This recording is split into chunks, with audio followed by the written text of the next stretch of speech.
நமச்சிவாய. அவனருளாலே அவன் தாள் வணங்கி அவனுடைய திருவிளையாடல்களை நாம் அனுபவித்து கொண்டிருக்கிறோம். இந்திரனுக்கு பழி தீர்த்ததையும், வெள்ளை யானைக்கு சாப விமோச்சனம் கொடுத்ததையும், மதுரைங்கிற அழகான நகரத்தை நம்ம எல்லாருக்கும் காமித்து கொடுத்ததையும் நாம் இதுவரைக்கும் கேட்டோம். இப்போ மதுரைனாலே நமக்கெல்லாம் மனசுக்கு வர முதல் விஷயம் மதுரை மீனாட்சி. அந்த மீனாட்சி அம்மன் அவதரித்த கதையும் சுந்தரேஸ்வரரை மணந்த கதையும் அதுதான் நாம் இன்னைக்கு கேட்க போகிறோம். குலசேகர பாண்டியன் ரொம்ப ஒரு அற்புதமான அரசன். சிவபக்தி ரொம்ப மிகுந்தவர். அவருக்கு இறைவனுடைய அருளால் மலையத்வஜன் அப்படிங்கிற மகன் பிறந்தார். மலையத்வஜனுடைய அரசாட்சி அதுக்கும் மேலே. அவருடைய அரசாட்சியில் யாருக்குமே நோய்ங்கிறதே இருக்காதான். அது மட்டும் இல்லை, திருட்டு பயமும் கிடையாது, எந்த பயமும் இல்லாமல் ஒரு அற்புதமான அரசாட்சியாக இருந்தது மலையத்வஜனுடைய அரசாட்சி. அவருடைய மனைவி காஞ்சனமாலை. இப்போ காஞ்சனமாலையுடைய பின்கதை ரொம்ப ஒரு அற்புதமான அழகான ஒரு கதை.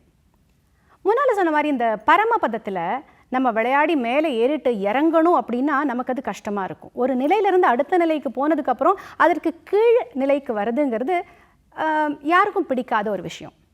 ஆனால் காஞ்சனமாலை அதற்கு நேர்மாறு. முற்பிறவியில் காஞ்சனமாலை ஒரு கந்தர்வ கன்னிகையாக இருந்தாங்க. வித்யாவதிங்கிறது அவங்க பேர். அவங்க நிறைய கடுமையான தவங்கள்லாம் பண்ணினாங்க. எதுக்காக?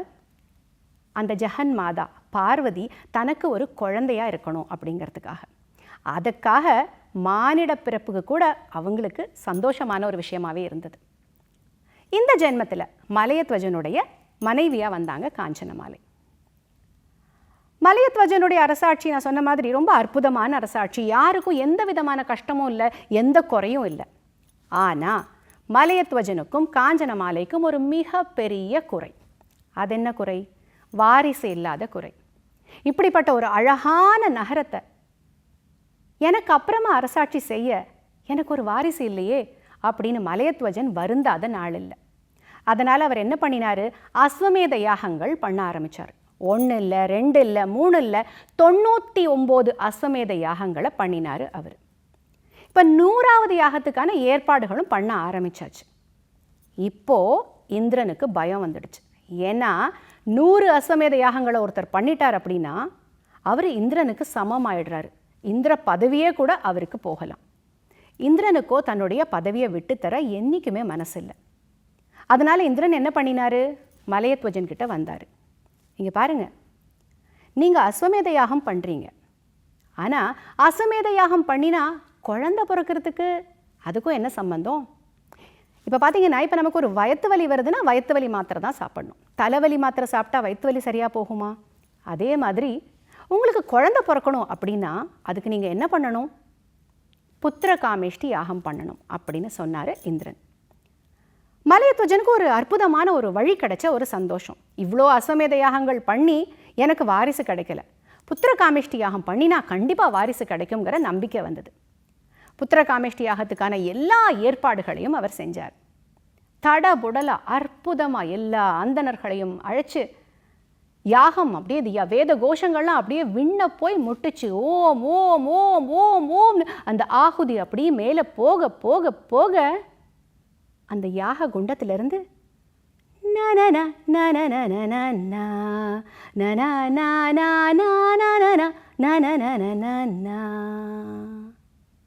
அந்த யாக குண்டத்திலேருந்து வெளியில் வந்தா ஒரு 3 வயது குழந்தை, மரகத மேனியோட, கண்ணை பறிக்கிற அழகோட.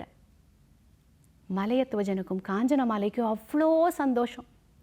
காஞ்சனமாலை ஆசைப்பட்ட மாதிரியே அந்த குழந்தை காஞ்சனமாலை மடியில் போய் உட்காந்து காஞ்சனமாலையை இருக்க அணைச்சிக்கிட்டான். காஞ்சனமாலைக்கு தன்னுடைய பிறப்போட பலன் எல்லாம் கிடைச்ச அவ்வளோ சந்தோஷம். ஆனால் அந்த சந்தோஷம் ரொம்ப நேரம் நீடிக்கலை.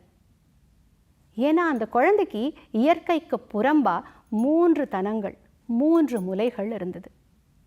இப்போ மலையத்வஜனுக்கும் காஞ்சனமாலைக்கும் உடனே வருத்தம். என்னது இது, இவ்வளோ வருஷங்கள் கழித்து கடவுள் நமக்காக இந்த ஒரு வாரிசை கொடுத்தாருன்னு பார்த்தா இயற்கைக்கு புறம்பா இருக்கே இவளுடைய உடல் அமைப்பு. இது நம்ம எதிரிகளுக்கு தெரிஞ்சால் நம்மளை எள்ளி நகையாட மாட்டாங்களா? இப்போ என்ன பண்ணுறது அப்படின்னு அவங்க வருத்தப்படுறப்ப ஒரு அசரீரி ஒலிச்சுது. உங்களுக்கு மகளா வந்திருக்கிற இவோ அந்த ஜெகன்மாதா. அந்த 3 தனங்களை பற்றி நீங்கள் கவலைப்பட வேண்டாம். இவளுக்கான மணாளன் வரும்போது அந்த 3வது தனம் தானாகவே மறைஞ்சிடும். அதுக்கப்புறம் என்ன, அசரீரி வாக்குங்கிறது தெய்வ வாக்கு இல்லையா? மலையத்வஜனுக்கும் காஞ்சனமாலைக்கும் அப்போ ஏற்பட்ட அந்த சின்ன மனக்கிலேசம் உடனே போச்சு. வாரிசு வந்தாச்சு. அப்புறம் என்ன கொண்டாட்டம் தான். மதுரை மாநகர் பூரா விழாக்கோலம் பூண்டு அந்த குழந்தை வந்ததை அப்படி அற்புதமாக கொண்டாடினாங்க. அந்த குழந்தைக்கு தடாதகை அப்படின்னு பேர் வச்சாங்க. தடாதகை பிராட்டியார் சீரும் சிறப்புமாக வளர்ந்தாங்க. போர்க்கலைகள் என்ன, வீணை என்ன, இசை என்ன, நடனம் என்ன அப்படின்னு எல்லா கலைகளையும் கற்று தேர்ந்து விளங்கினா தடாதகை பிராட்டியார். அவளுடைய கண்கள் அழகாக மீன் போல இருந்ததுனால மீனாட்சி அப்படிங்கிற பேரும் வந்தது இவங்களுக்கு. சரி, வளர்ந்தாச்சு. உரிய வயது வந்த உடனே மலையத்வஜன் அதுக்கு தான் காத்துட்டு இருந்த மாதிரி, இப்போ என்னுடைய மகளுக்கு நான் முடிசூட்டு விழா நடத்தணும். முடிசூட்டு விழாவும் ரொம்ப அற்புதமாக நடந்து முடிஞ்சுது. தடாதகை பிராட்டியார் மதுரை மாநகரின் அரசியானாள். அதுக்காகவே காத்துக்கிட்டு இருந்த மாதிரி மலையத்வஜ மன்னனும் தன்னுடைய உயிரை நீத்து விட்டார். தடாதகை பிராட்டியார் வெல்ல முடியாத விஷயம் எதுவுமே இல்லை அப்படிங்கிற மாதிரி இருந்தது. காஞ்சனமாலைக்கு மட்டும் ஒரு வருத்தம். இவங்க எவ்வளோ பெரிய அரசியாக வேணால் இருக்கலாம் என்னுடைய மகள், அது எனக்கு சந்தோஷம்தான். இருந்தாலும் அவளுக்குரிய மணாளன் என்னைக்கு வருவார்? அவளுக்கு ஒரு கல்யாணம் நடக்கணும் இல்லையா? அப்போ தானே நான் நிம்மதியாக இருக்க முடியும் அப்படின்னு அவங்க வருத்தப்படுறப்ப ஒரு குறி சொல்கிறவங்க வந்தாங்க. வந்து சொன்னாங்க, அம்மா நீங்கள் கவலைப்படாதீங்க, ரொம்ப சீக்கிரமே உங்களுக்கு மருமகன் வந்துடுவார். அவங்களுக்கு ஏற்ற மருமகன் யார் தெரியுமா? சாட்சாத் அந்த சிவபெருமானு தான். நீங்கள் கவலையே பட வேண்டாம். காஞ்சனமாலையும் நம்பிக்கையோட காத்திருக்க ஆரம்பித்தாங்க. தடாதகை வந்தாங்க. வந்து சொன்னாங்க, அம்மா நான் திக்விஜயம் போகிறேன். போய் எல்லா நாடுகளையும் சுற்றி எல்லா அரசர்களையும் வென்று திரும்பி வருவேன். அப்போ என்னோட மணாளனை பார்ப்பேன்னு நான் நினைக்கிறேன். நான் வந்து சொல்கிறேன் உங்களுக்கு. கிளம்பிட்டாங்க இவங்க. நாடு நாடா நாடு நாடா நாடு நாடா போய் எல்லா நாட்டு அரசர்களையும் தன் கீழே கொண்டு வந்தாங்க. இந்திரலோகத்தை கூட வென்றாச்சு. இறுதியாக கைலாய மலைக்கு போனாங்க. கைலாய மலைக்கு போன உடனே அவங்க வரதை பார்த்துட்டு நந்தி தேவரே ஓடி போய் சொன்னார் சிவபெருமான் கிட்ட, பெருமானே இந்த மாதிரி தடாதகை பிராட்டியார் வந்திருக்காங்க, அவங்கள பார்த்தாலே ரொம்ப பராக்கிரமம் வாய்ந்தவங்களாக தெரியுறாங்க, எனக்கு ரொம்ப பயமாக இருக்குது. சிவலோகத்தில் இருந்த வீரர்களும் தடாதகை பிராட்டியாரோட வீரர்களும் பெரிய சண்டை நடந்தது. தடாதகை பிராட்டியார் ரொம்ப சுலபமாக எல்லாரையும் வென்றாங்க. கடைசியாக சிவபெருமான் நானே வரேன் அப்படின்னு சொல்லிட்டு ரிஷப வாகனத்தில் ஏறி வந்தார். நம சிவாயா நம சிவாயா நம சிவாயா. அங்கே தூரத்தில் அவர் வர வர இங்கே தடாதகை பிராட்டியார் அவரை பார்க்க பார்க்க அடுத்த வினாடி அவங்களுக்குள்ள ஒரு மாற்றம். அந்த 3வது தனம் அப்படியே மறைஞ்சு போச்சு. அந்த போர் குணம் அப்படியே மறைஞ்சு தடாதகை பிராட்டியார் தன்னுடைய கன்னங்கள் சிவக்க முதலாக நாணம் அப்படிங்கிறத அனுபவிச்சாங்க. இதெல்லாம் பார்த்துட்டு இருந்தார் கூட இருந்த மந்திரியான சுமதி. அவருக்கு தெரியும் இந்த ரகசியம் அசரீரி என்ன சொன்னது அப்படிங்கிறது. இப்போ அவருக்கு உடனே புரிஞ்சு போச்சு, அடடே இவர் தான் நம்ம அரசிக்கு ஏற்ற மணாளன். அதுக்கப்புறம் என்ன, சிவபெருமான் வந்தார், சொன்னார், நீ திரும்ப போ, நான் சோமவாரம் இந்த நேரத்துக்கு சரியாக வருவேன், வந்து நான் உன்னை கல்யாணம் பண்ணிக்கிறேன். தடாதகை பிராட்டியார் திரும்பி வந்துட்டார். போர்க்கோலம் பூண்டு சென்ற மகள் மணக்கோலத்துடன் திரும்ப வர காஞ்சனமாலைக்கு ரொம்ப சந்தோஷம். அப்பாடா கிடைச்சிட்டார் எனக்கான மருமகன். அப்புறம் திருமண ஏற்பாடுகள் சொல்லணுமா? ஒரு அரசியுடைய திருமணம் எப்படி நடக்கும்? தடபுடலாக எல்லா ஏற்பாடுகளும் நடக்க ஆரம்பிச்சது. எல்லாரும் காத்திருந்தாங்க. நம்ம மீனாட்சி நம்ம தடாதகையை கல்யாணம் பண்ணிக்க ஒருத்தர் வராருன்னா அவர் எவ்வளோ பெரியவராக இருக்கணும், சிவபெருமான்னு வேற சொல்கிறாங்க, எப்படி நம்ம பார்க்க முடியும்? பார்க்கறதுக்காக ஆர்வத்தோடு எல்லாரும் காத்துட்டு இருந்தாங்க. குறிப்பிட்ட நாளில் குறிப்பிட்ட நேரத்தில் வந்து இறங்கினார் சிவபெருமான். எப்படி? சுந்தரேஸ்வரரா, கல்யாண சுந்தரேஸ்வரரா, அற்புதமான ஆடை அணிகலன்களோட ஜொலி ஜொலிக்க பராக்கிரமத்தோட வந்து இறங்கினார்.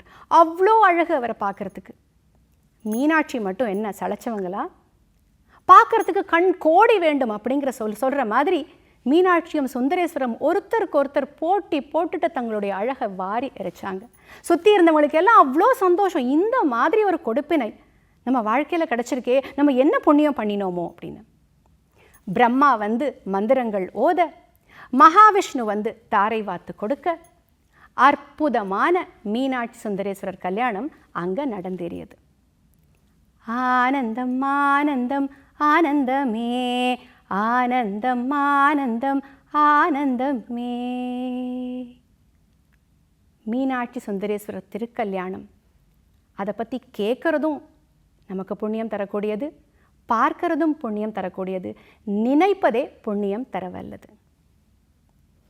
நம சிவாய வாழ்க, நாதன் தாழ் வாழ்க, இமை பொழுதும் என் நெஞ்சில் நீங்காதான் தாழ் வாழ்க.